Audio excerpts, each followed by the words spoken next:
YouTube, what's going on? Your boy Young Mustard has returned, and we are doing another top 10s list of all the positions in the NBA. On my last video, I ranked the top 10 shooting guards. If you haven't seen it, make sure you go and check it out. And in today's video, as you can tell by the title and thumbnail, we are going to be ranking the top 10 small forwards in the NBA as it pertains to the 2020-2021 NBA season. And as I was ranking this list, I have to admit, I noticed a pattern because you could see an obvious tier with all of these players, because from 1 to 3, you have the elite players in the NBA at the small forward position, and then from about 4 to 7, you have the really good all-star caliber players at this position, and then from 8 to 10, you have players that are good small forwards. They're good quality starters, but they're just nothing more than that. They're not going to be all-stars, but maybe with more development and experience, they can potentially get to that level. But as we speak,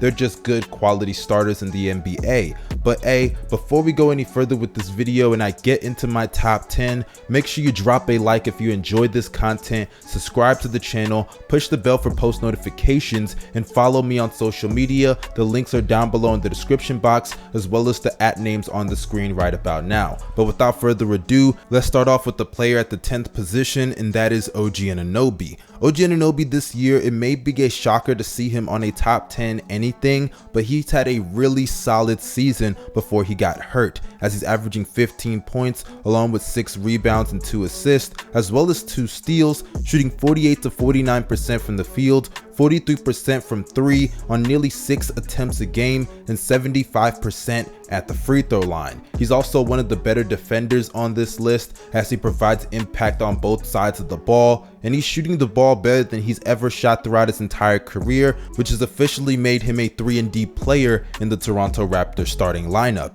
He showed a lot of promise in the bubble last year, and he's definitely carried that over into this regular season. The only reason I have him lower than a lot of other players you're going to see ahead of him is mainly due to 2 reasons. One, he's not that great of a shot creator, we all know, especially in comparison to the other guys ahead of him. But the second reason has to be his injury concern, because he has been injury prone ever since he stepped into the NBA. He hasn't even played a game since the 25th of January. So when you factor those 2 things in, no wonder he's going to be at the number 10 spot, but he has definitely made strides, and the fact that he's even on this list is a huge accomplishment for the young forward. Moving on to player number 9, I have Mikal Bridges. When Mikal Bridges came into the NBA, I sang his praises because I saw a lot of potential. Because when you're a wing player that can shoot the ball and defend, you always have a spot in the NBA, and Mikal Bridges has built upon his attributes to becoming not only one of the better young players, because don't forget he's in his 3rd season in the NBA, but also in my opinion becoming a top 10 small forward as well. This year he has career highs in points per game, rebounds, assists, and blocks, while also shooting 39% from behind the arc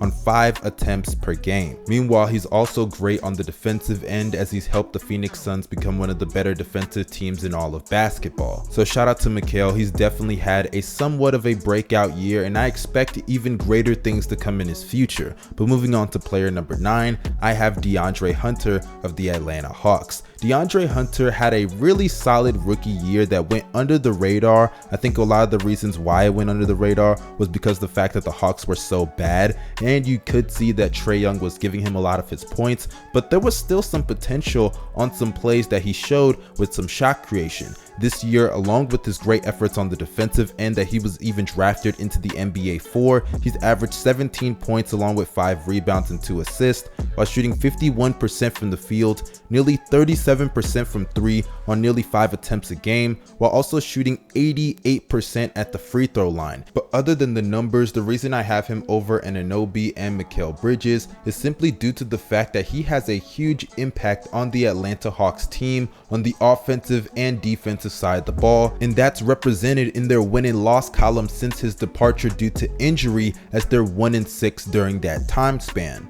Hunter has a lot of potential. Do not forget, this is his 2nd year in the NBA. There is a lot of more room to grow, and considering that he's already top 10 at his position, at least in my personal opinion, I believe that he could become one of the better players in the NBA with the right time and development. But moving on to the next player on our list at number 7, I have Brandon Ingram. Ingram has come a long way from being called the NBA bust that he was in Los Angeles to becoming a centerpiece for one of the league's most brightest young talents, the New Orleans Pelicans. He's one of the best shot creators in the NBA, with the ability to stop on a dime in the mid-range as well as pull up from behind the arc as well, achieving a career high in his three-point percentage at 40% this season. And even though on the defensive end he has definitely declined from what he was in LA, because he was actually a solid defender during his time with the Lakers, believe it or not, his offensive ability is still something that a lot of players in the league can't give you. Even some players above him, you could argue Ingram is a better shot creator than that specific player, and he's also a solid playmaker as well. Don't forget what he gives you in the area of playmaking. But moving on to number 6 on this list, we have Gordon Hayward. Gordon Hayward is easily one of the most underrated players of the 2021 NBA season. This is arguably the best season of his career, and the Charlotte Hornets currently are in the playoffs, let's not forget, as they're 6th in the Eastern Conference, and yet all the media attention is going towards his teammate, rookie LaMelo Ball. And he's undoubtedly the Hornets' best player, which is even crazier. But regardless, in all seriousness, all the people, including myself, that criticized the Charlotte Hornets for signing Hayward to the big contract that they gave him this past offseason, it looks like Jordan has proven us all wrong with this signing, as Hayward is having one of the best years of his career, averaging 22 points along with 6 rebounds and 4 assists on shooting splits of 49% from the field, 42% from behind the arc, and 86% at the free throw line. And I gotta be honest, his defense is also a really slept on part of his game, as he's not a great on-ball defender, but his team defense and help defense is still top notch, as you can see his effort on that end paying off.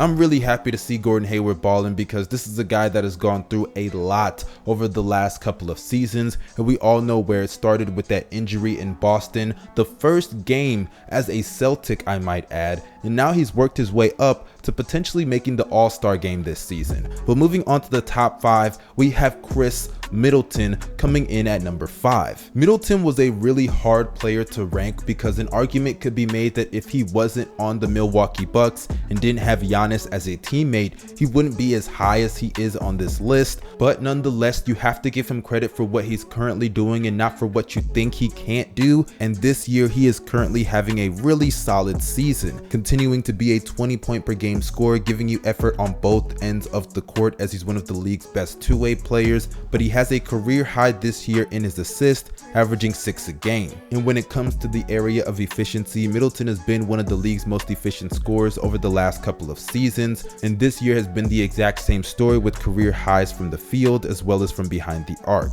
And you would think with his ability to kind of do everything that I would have him higher than I have him on this list, especially with him being on one of the league's best teams in his respective conference, the Milwaukee Bucks. But regardless, you have to put context behind Chris Middleton and not just present his numbers. He's not the greatest shot creator in the world, we all know that, and the Milwaukee Bucks need that from Chris Middleton, especially come postseason time. But as it pertains to what he's doing this season, he's still been undoubtedly a top 5 small forward, at least in my personal opinion. But moving on to number 4, we have Boston Celtics Jason Tatum. Tatum has had a really nice career so far, as he's improved from being that young up-and-coming player that dunked on LeBron James in the Eastern Conference Finals to becoming one of the league's best young forwards and players in the NBA. He's got a nice bag, as we all know his ability to create his own shot is second to not very many players in the league, and he's also great on the defensive end as he continues to show improvement on that side of the ball. But moving into the top 3, as I said in my point guards video, we are at that point in the video. Yes, the elite players at the position.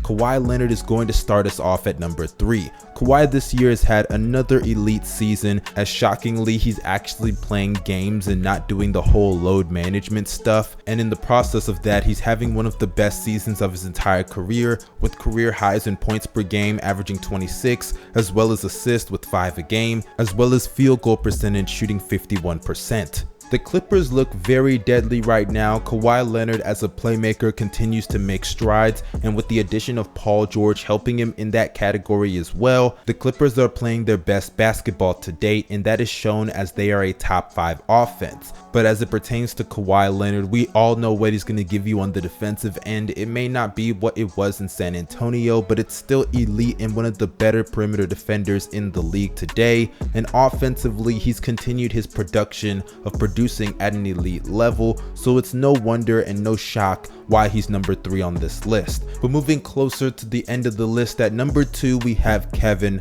Durant. The Slim Reaper this year has been nothing short of amazing. KD this season, coming off of an Achilles tear, one could argue is having his best one to date, as I won't really get into what he's doing in the points, rebounds, and assists category due to the fact that a lot of his numbers are affected due to him not playing in some games recently and the whole issue with COVID and pulling him out mid-game. We all know all that weird shit that's been going on with KD and the Brooklyn Nets, but as it pertains to his efficiency, it has been at an all-time high, shooting 52% from the field, which is a career high outside of his 2017 campaign with the Golden State Warriors, 43% from 3 on nearly 6 attempts a game, which is a career high as we speak, and 87% at the free throw line.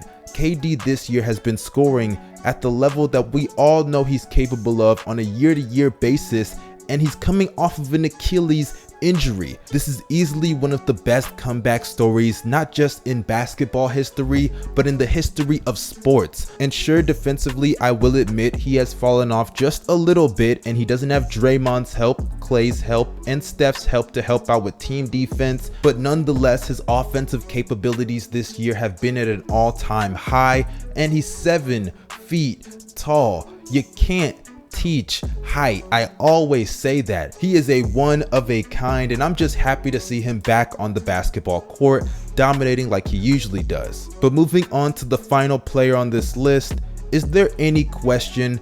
It's LeBron James at number 1. I made the mistake of looking at LeBron as the second best player in the league last year, and he proved me wrong. He's the reigning NBA champion and finals MVP, and this season he has lived up to that moniker as he has added another great campaign onto the list of already great seasons throughout his entire 18-year NBA career. But what has separated this year from other seasons in the past has been his ability to knock down the three-point shot at a borderline elite level. This guy is shooting 40% from 3 while also attempting nearly 7 a game. Mind you, that is a career high in attempts per contest. LeBron has looked sensational offensively this year, and even on the defensive end, he has been holding his own and playing it at a borderline to elite level depending on who you're talking to, because you know you're going to have people that say he's not an elite defender, blah blah blah blah blah. Regardless, he's the best player in basketball, and until Kawhi Leonard proves it by taking the throne, and until Kevin Durant can beat him in the finals,